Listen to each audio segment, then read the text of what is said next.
солнце ярко светит, люди пластилины, и кто-то лепит. Здесь у каждого своя роль, кто-то бродяга, а кто-то фальшивый король. Знаешь, утром солнце ярко светит, люди пластилины, и кто-то лепит. Здесь у каждого своя роль, кто-то бродяга, а кто-то фальшивый король. В детстве садик, дети, игрушки, и все как в жизни. Стройка, автомобили, пушки. После детские руки лепят пластилин. Из 12 цветов выходит персонаж один. Уроки жизни, так сказать, от старших, наших любимых воспитателей, вожатых. Затем школа, дружба, любовь до гроба. Споры, стрелки, разговоры, удары, кома. Реже мелькает сын, как прежде дома. Конфликт, вопросы, совет, слезы, мама. И кажется в этот момент, что ты реально прав.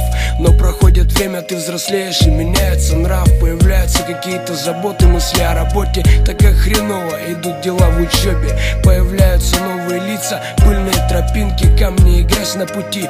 В роли разминки иногда застреваю в болоте почти по горло. Ты что-то вспоминаешь, осознаешь, что дорого. Оглядываясь по сторонам, сменил полуживую рубаху и чинишь то, что готовилось когда-то к краху. Знаешь,